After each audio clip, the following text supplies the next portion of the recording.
Riverside.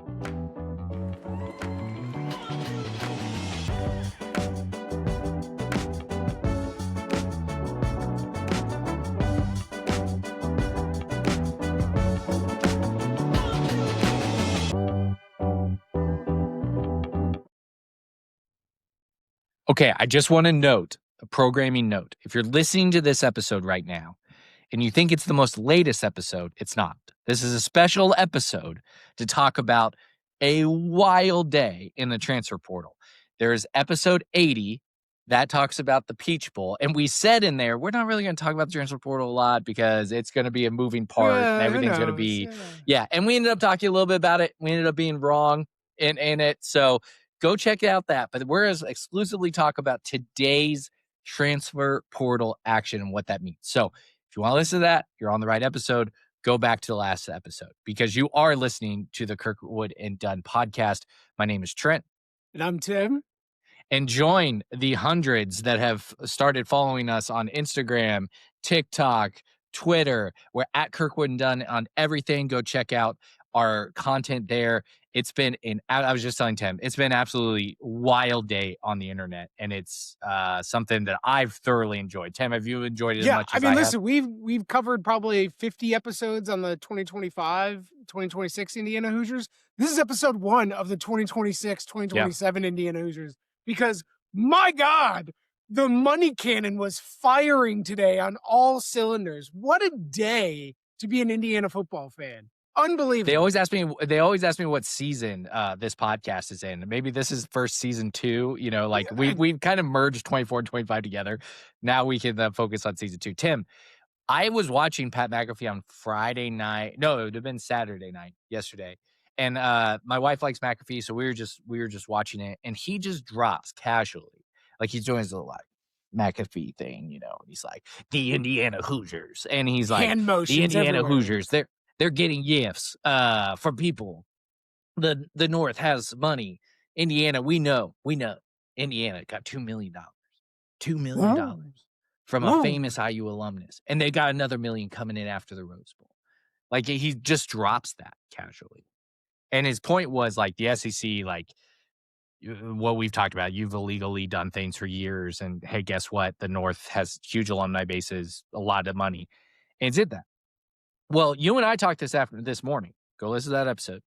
And we said, Nick Marsh is an elite player. And everything we were hearing at the time this morning is that not that IU could afford him, but would IU afford him? Like, did IU want to pay Or would they money? want to afford it? Like, would they want to really allocate their resources in that way? And they did. Nick Bang! Marsh. Bang! I mean, like, I got asked to go on Crimson Cast because Galen knows how much I've been obsessing over Nick Marsh for the last 2 years, ever since he's walked on campus in East Lansing. And I saw him do what he did against Indiana in that blowout in 24 in East Lansing, but he was phenomenal. And then he's just been on my wish list ever since. And we have one of the best receivers in the country and coming to Bloomington. We do. It is, I think, as I've been sort of like ruminating all afternoon as commitment after commitment was rolling in on the internet. You know, the Cignetti slogan that a lot of people have stuck to within the IU fan base, which I think is great and it really embodies it, is production over potential. But like, Nick Marsh is probably the most potential over production, although he's had like good production. I think you and I would agree that his lack of production potentially is about Michigan State being bad and Aiden Giles maybe being not the best thrower of the football, et cetera, their coaching staff. But like in the sort of continuum of production versus potential, Nick Marsh is easily the most potential heavy one, or at least in terms of ceiling. His potential ceiling is so high. So this was huge from where are we going with our roster from a talent perspective? Are we really going to be about production and getting fifth-year seniors, COVID-eligible guys, and whatever else, and just working with it and seeing where maybe we'll lean on the high school recruitment for potential? Or would we go into the transfer portal and get potential? And that, to me, is what the Nick Marsh commitment in particular represents is the ability to bring in potential out of the transfer portal and not just production. Well, I mean, we'll get to everybody today that got committed, but a guy named Toby Asusanami, Sure. Asusanami, T.O. the edge player from Kansas State. And obviously, for those of you who listen to this podcast, you probably know I'm a Kansas State grad. So, like, I watch Kansas State football, and Felix Nduke Uzama, King Felix, as they call him, was this guy's mold. Like, King Felix was a first round pick for the Chiefs. He really hasn't done much in the NFL, but he was great in college. The year that K-State won the Big 12 championship. This guy comes out of Wichita, 4-star recruit, tons of potential. So, yeah, and by the way, he had some great stats. He had some Yeah. injuries, those type of things. But my whole thing is, you're right, Tim. I think it was easy to explain Cignetti in the last 2 years and what he's doing in transfer portal of like, oh, these guys are no name. He's going after production, right? And it's worked out and it's great. But I'm not so sure that Mike Shannon, Brian Haynes as 2 coordinators, along with Cignetti, making choices of players in the market, that they still didn't covet some guys that have great potential because they have a lot of faith in their abilities to develop said guys. And Is that off base? yeah, I think that's a great point. And when we think about the evolution of Indiana football roster construction 2.0, what I think is different, and I like that we're reiterating this sort of category of players between production versus potential. And really what we're talking about is elite athletes, 4-star athletes, NFL prospect athletes, that type of a thing, versus guys who are really good college players and know what to do and know where they're going to be and can help give you a good floor to win. Um, but the difference is those potential type of players, the potential category of players, those players always have their choice of school, right? Well, the reason why you and I this morning on episode 80 were like, probably not going to get Nick Marsh. Who knows? It's because Nick Marsh was also going to go to Notre Dame and go visit them. And Nick Marsh could have probably called Alabama or Georgia or Tennessee or Texas Tech or just about any other school in the country and said, hey, I'm interested in Everyone going but there. maybe Ohio State. That Right. might be the only one that would have Maybe the taken only him. that would, but every other big time programs that we've beaten in in the season would have been like, heck yeah, Nick Marsh, come along. Like, we'd love to host you for a visit. Like, you just let me know when your flight lands and like we'll do the whole thing. And so the Nick Marsh commitment to me, even big picture here, symbolizes is the ability to win that type of player. For that type of player to go, no, I'm going to go to Indiana, right? I think I saw somewhere on Twitter earlier about like the first banner to be raised in the Cignetti area was got a Julian Lewis official That was visit. funny. That was a very funny tweet. Apologies, whoever tweeted it. I don't know. I can't remember, but man, that was funny. Because that's where we were. We were in a like, man, can we just even get these guys to do a visit? Like, yeah, they're probably not going to commit, or maybe we'll have a soft commit and they'll eventually flip away or whatever. But like, that's the difference here. Nick Marsh has always played in that potential pool, that caliber of athlete, and those athletes all know each other. They do AAU camps, they do 7-on-7s, like they follow each other on Instagram and Twitter, whatever else. Like, so you're reaching a like new level of player for Indiana football. And that shows us like how Cignetti is really capitalizing on momentum going forward. It's that, I mean, there's some great commitments here. I'm thrilled also about Josh Hoover or whatever else.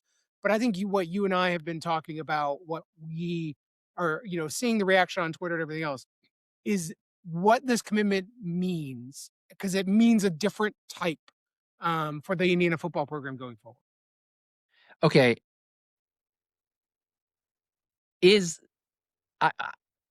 What is Ohio State fans doing? Have you seen what they've been doing? I did see, I retweeted earlier from Barstool 8 because Ohio State got a commitment today from a long snapper in the transfer portal. And his comment was, thank God Cignetti let up for an hour so we can get this one sneak past him.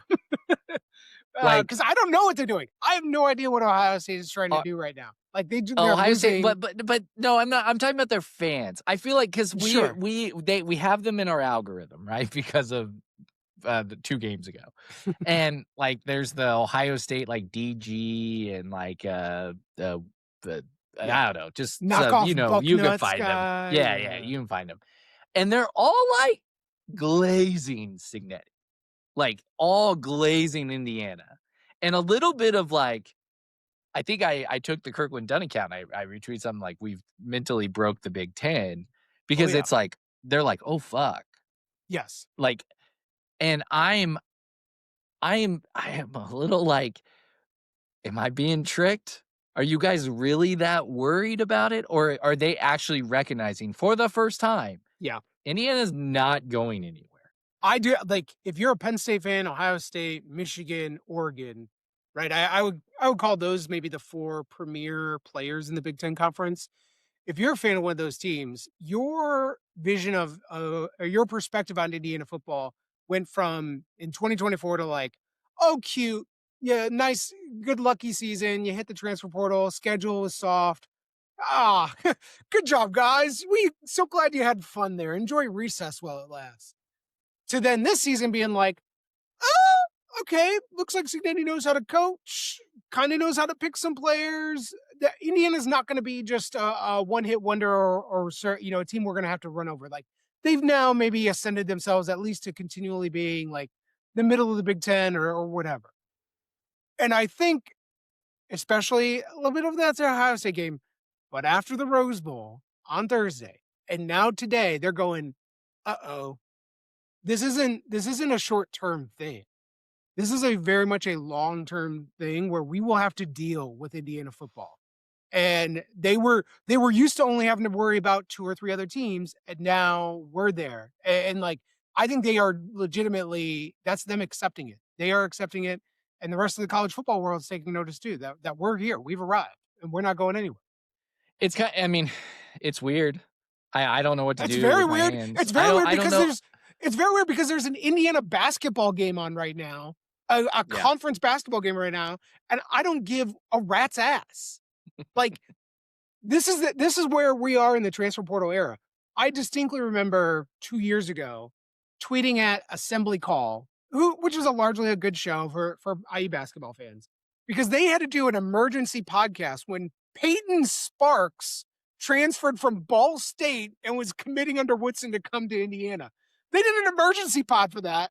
You and I were like, wait a second, do we do an emergency pod for Nick Marsh and Josh Hoover and all these guys? Or do we just wait because there might still be more coming? Like Indiana football is playing in a totally different space right now, not only than Indiana football has, but like Indiana basketball or any other sort of team within the athletics department right now. Like we are totally in a new era right now. And this is where we're at. I for one am full in on the football team, of course, in many ways, but like there's just a different level of commitment and they are operating at the peak of the sport. I'm gonna say it also is like, and I'm the worst mouthpiece for this because you know my thoughts on college basketball. Yeah. There's just more juice to college football, and Indiana fans are realizing that. Meaning national attention, just energy, like all that type of stuff. I think there's a little like there's not as many games, so you can focus, you can talk a lot about it. Yeah. The NFL is a huge product, so like Raiders fans playing ABBA, Fernando in the tailgate lot's going to get a lot of attention. Obviously, us being in the playoffs, it's going to be highlighted on almost every ESPN show, any big national podcasts. Like it doesn't. If you had a Final Four run, you're being discussed in March. Yeah. Like that's essentially what it is, unless you seek out college basketball specific things. This is a national thing, and that's where that like this energy around recruiting, the fact that the transfer portal opened up 2 days ago, so it was a weekend.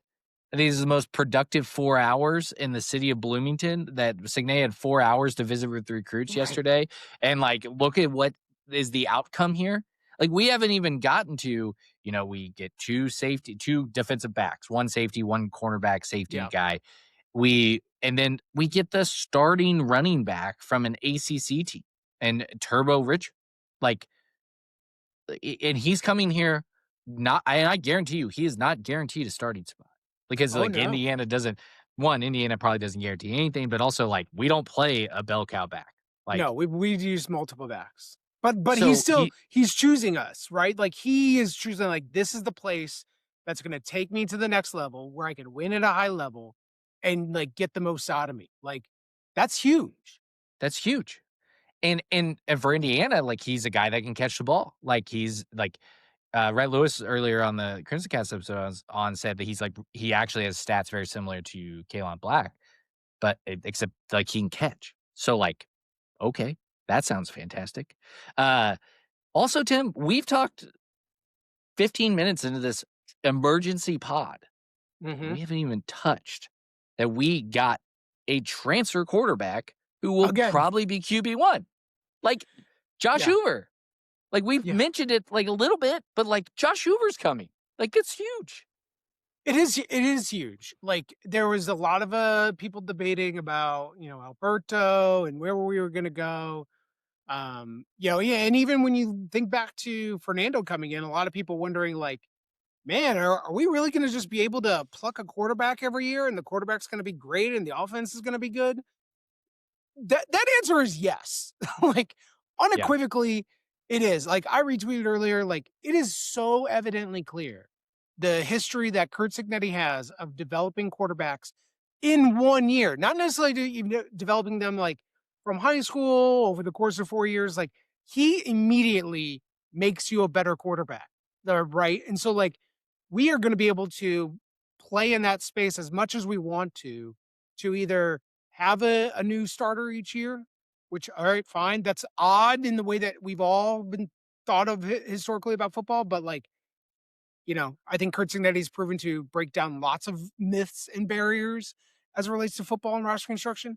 But Josh Hoover is also, like, somebody that was going to be very highly sought after. Like, threw for a ton of yards at TCU, has major P4 starting experience. Like, the when you look at the quarterback market in the transfer portal, there's not a lot that would really have this kind of level. And when you most importantly see the prices they are commanding, former Indiana quarterback Brendan Sorsby is rumored to be getting like $6 million. $6 million? Brendan Sorsby? Like, Sorsby's pretty good, don't get me wrong, but, like, my God, $6 million. So, like, the quarterback market is, like, also unhinged from the rest of the player market, but it's also like a limited resource and opportunity. Like, Nebraska right now is pinning all of its hopes on the backup Notre Dame quarterback who used to be a 4-star. Again, so much more on that potential side. Josh Hoover's a pretty good, he probably leans more Yeah. production versus potential, but was had probably, I think, 3 or 4 stars coming out of high school. Previously was committed to IU. Like, he still has plenty of potential too. I don't know that he has the Fernando I was gonna level of, like, say, is he actually like NFL.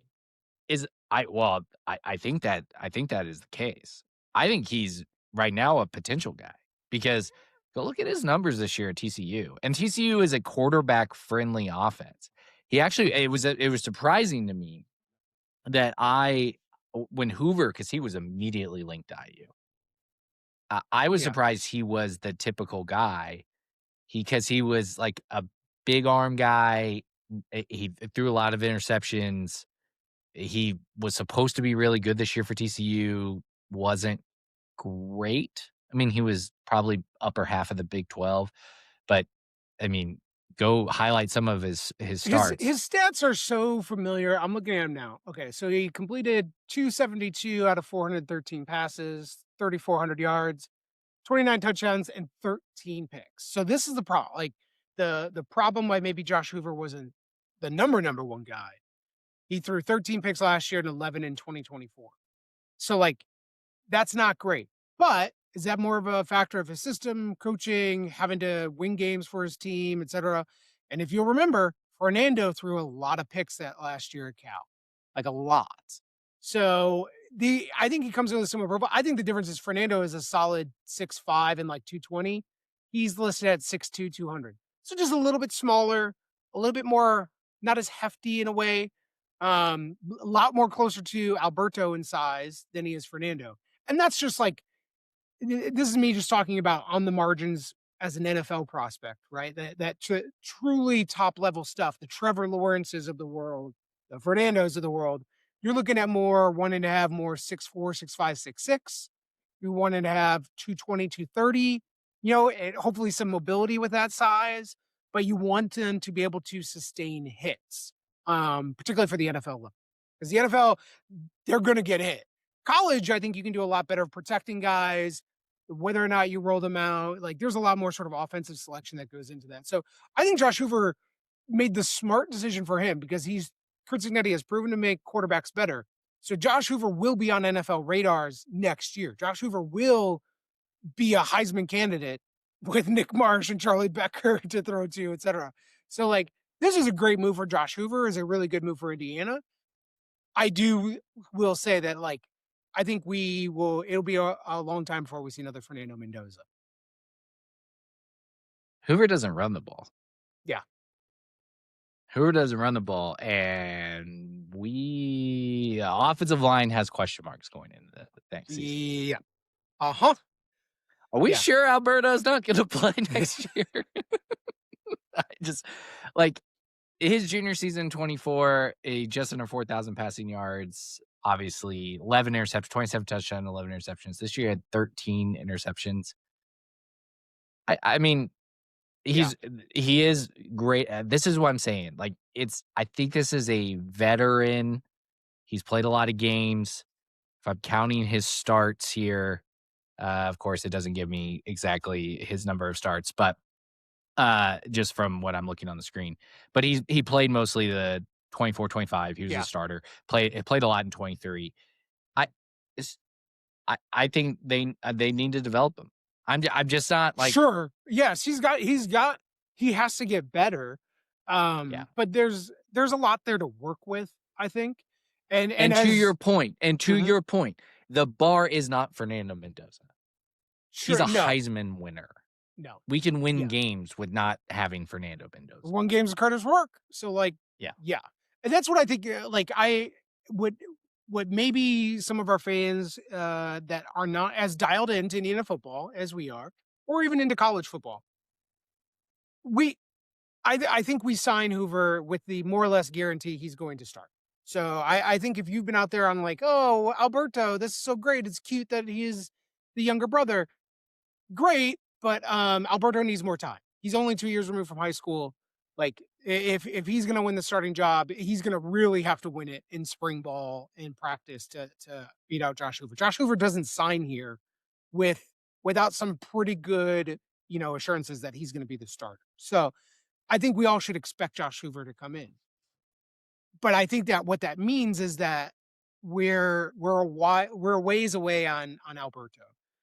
If we thought Alberto could be good, but maybe we wanted to have a competition, and if so, I think you'd have seen us sign like Colton Joseph out of Old Dominion, who kicked our ass in week 1.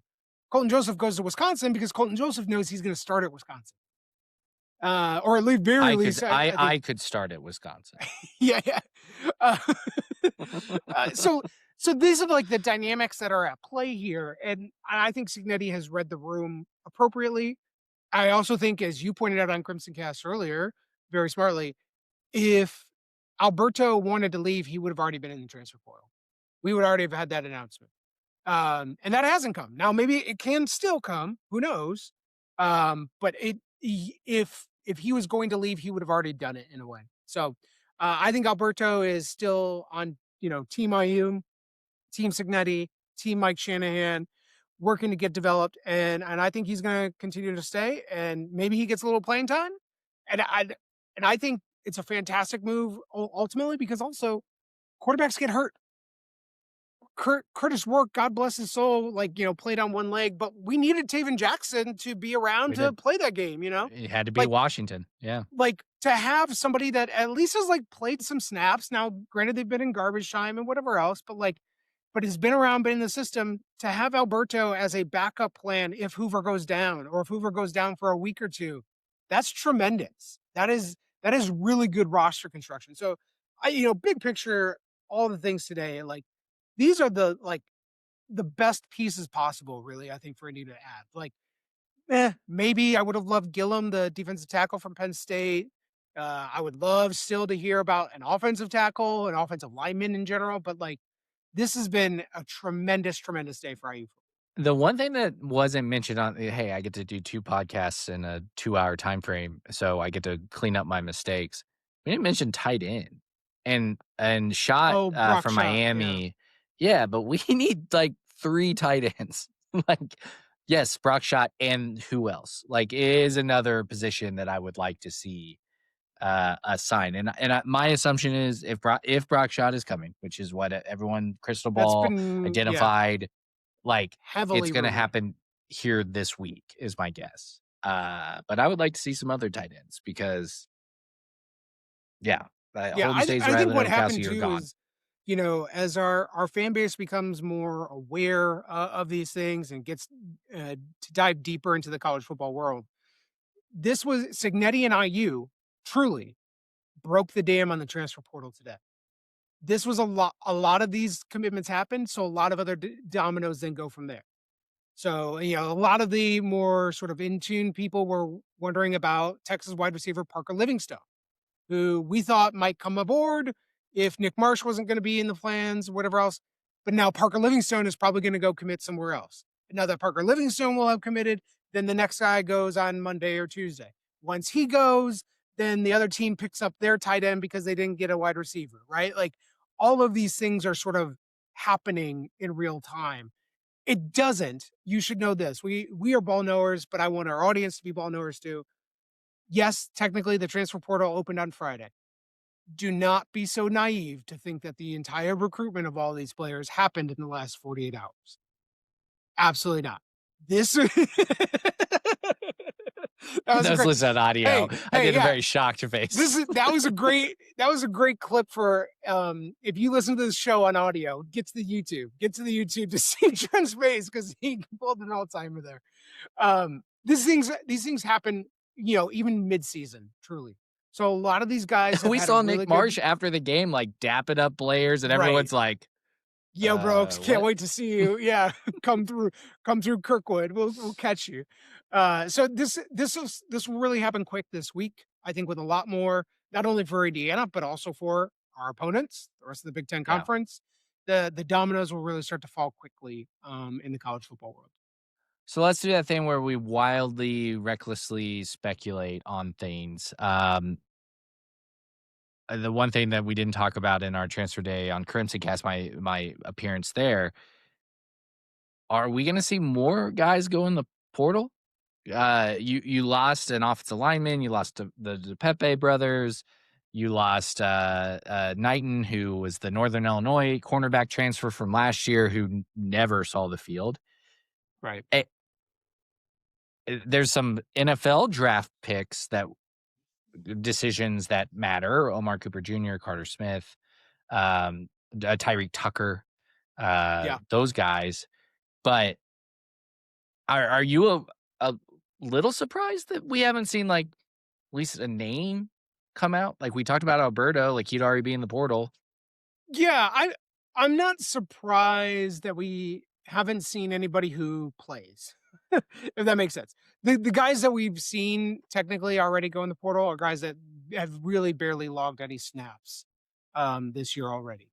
Uh, I think that's a product of the coaching staff on player retention, how important that is. I think it's a product of Hoosiers Connect and the fan base donating to NIL and doing those things because they're able to make strong pitches to Charlie Becker, Elijah Hardy, Bones Jones, all those people will say like, "Hey, yeah, stick around. We've got you covered. Here's what we're looking at for next year, right?" And those guys aren't going in. So I'm not surprised. I wouldn't be surprised if we hear some other players that again maybe haven't played just because that's the nature of the transfer portal. You as a player got to look out for yourself. And if you're not playing at IU, you got to find yourself a new home. But I would be And really Indiana might not surprised. want everybody back. Like, that's also a Right. I possibility. would be really surprised if we saw guys that got playing time this year, transfer before the season's over. Okay, so I think this is important to note for Indiana fans. It's not that we're out of the window, right? We talked about Alberto. If he's on the portal now, he's probably not going to be. You saw a lot of Oregon lost their backup quarterback to the portal.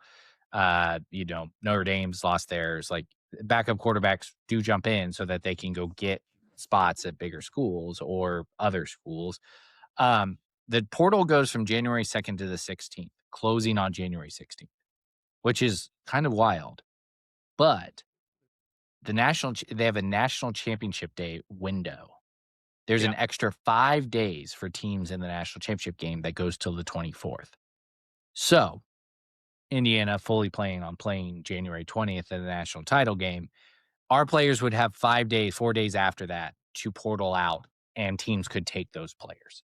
Yeah. And consequently, we And also vice could versa. take We could yeah, Yep. vice versa. We could take some more players after that date too, be in the national championship game. So, I think one of the more interesting parts about that is one of the things that's hurting Oregon the most. This is very nerdy stuff. One of the things that's hurting Oregon the most right now, the reason why they've lost a lot of players, is they are on the trimester system, and their classes start like Monday, I think, or like Friday. Like it was it was in a very early date. So Yeah. players need to get enrolled or not start classes at Oregon so they could transfer. So that's why a lot of things are moving around.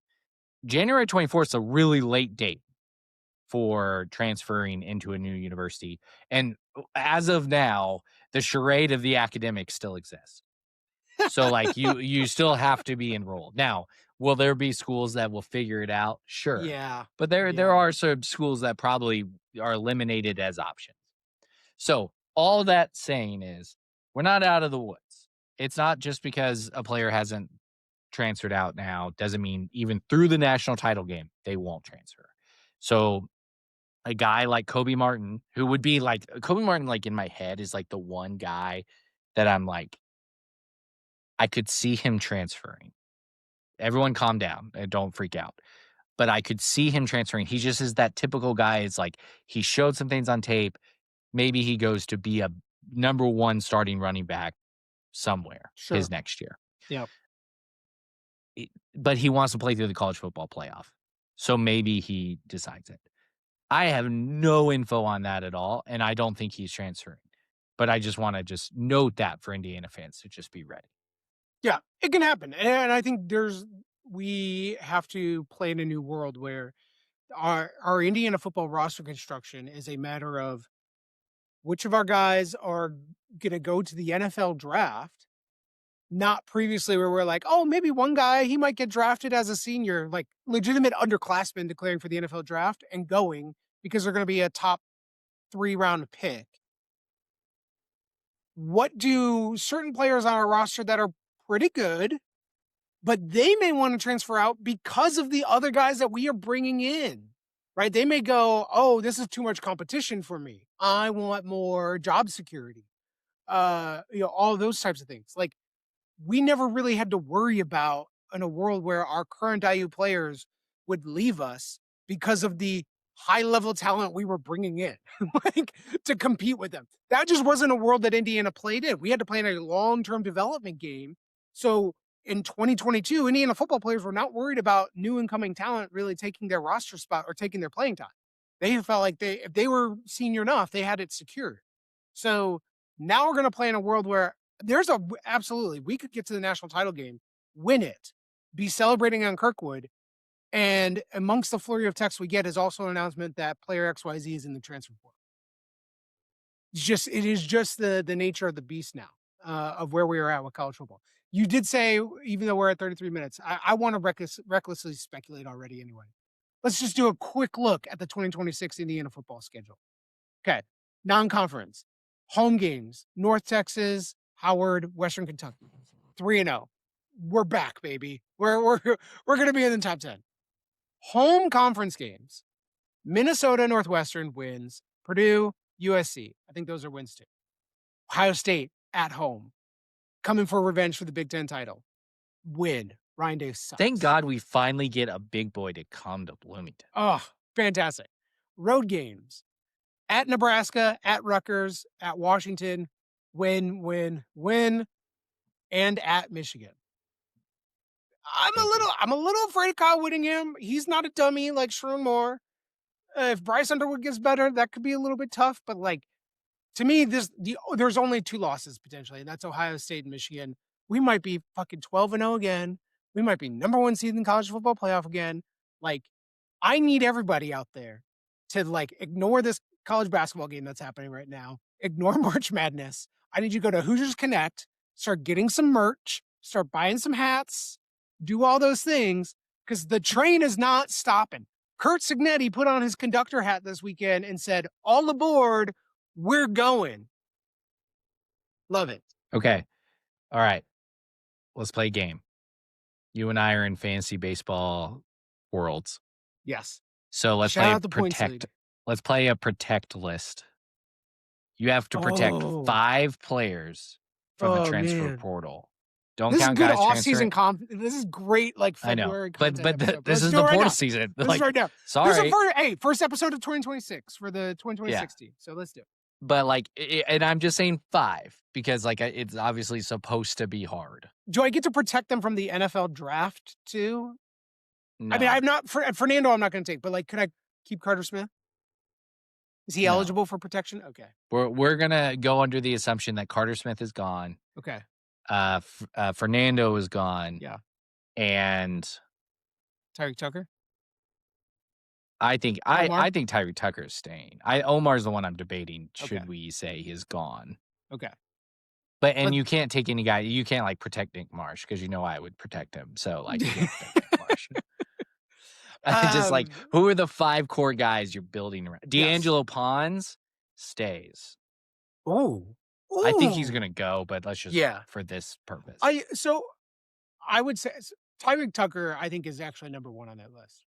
Tyreek Tucker does so much for our defense in the middle. Like he can really rush the passer from a defensive tackle position. That's really, really hard to do. Like he's fucking amazing. I love Tyreek Tucker. Tyreek Tucker's number 1. I need to keep 2. I'm going to continue on the defensive side of the ball, man. Defense wins championships. Elijah Hardy, buddy, promise you, your jersey's been ordered. I'm on the waiting list. Like, sorry, we need to get Adidas to sprint them faster. But I'm gonna keep Elijah Hardy and I'm gonna keep Bones Jones. Like those 2 guys are menaces at the linebacker position. They've been so big. So those are my first 3. Charlie Becker is number 4. Charlie Becker, you're also on the jersey list. Again, need Adidas to get the printing operation up and running. So that's number 4. 5. I'm gonna go Bray Lynch. You know, not a Johnny, the guy that's played every position and is only a sophomore. I have my doubts about a Johnny. So I'll just leave it at that right now. Whoa. We talk about off-season content. Let's talk. Yeah, but I think Bray Lynch has gotten a lot better. I was worried about him and Khalil Benson. I've become less worried about him overall. So I think we've seen how important it is either at guard or moving him to center to have like really veteran leadership at the center position or like in the middle of the offensive line, like making calls on protection schemes, etc. So, and he's a guy that like could be poached where another school trying to beef up their offensive line gives him kind of a Godfather type offer. Like I wouldn't be totally shocked. So like I would love to make sure that we have Bray Lynch around to be on the inside of that offensive line. So my 5 would be Pons, because we said he was staying. Yeah. Pons, Hardy, and Tyreek Tucker. Yeah. And then on the other side of the ball, it would be Johnny and probably Bray Lynch would probably be it. Yeah. I'm gonna be in the trenches. I'm gonna do that. You can tell where I would focus. Obviously, the great part about this exercise that we just did very quickly off the top of our heads, we'd be losing a lot of talent. Like Tim and I both, like there's Sharp, there's Isaiah Jones, you kept Becker, I let Becker go. You know, they're Davion Davion Chandler, Chandler, Bryce LeBron Bond, Bond, LeBron like Bond. yeah, there Kobe Martin, like there are Lee Beebe Jr. There are like guys that we are just Yeah. like, well, we're gonna let them go because like you only said we could choose Yeah. 5. So it is one of those things that yeah, you're right. It's off-season content. Maybe we do a draft and see who comes out best. But yeah, it's a pretty exciting time to have this many guys and loaded guys. But I think we're fishing around the same. Hey, these are unique talents at positions that are hard to replace. Yes. Extremely hard to Yeah. replace. And really high level talents that have already put it on the field. Okay. It's been 40 minutes of a second episode of a day. So please like, subscribe, follow TikTok, Instagram, Twitter, at Kirkwood and Dunn on all platforms. YouTube channel has gotten really it's growing and so follow that. If you're on YouTube right now, like and subscribe this episode. Tim's making me edit 2 episodes in a day, so that's he just gets to log off and go to bed. But we appreciate hopefully you appreciate us covering this and feeling our energy and excitement. We appreciate you listening because we are pumped because Curt Cignetti is doing Curt Cignetti things and I Indiana's not going anywhere. I think that's the moral of the story after today. Yes.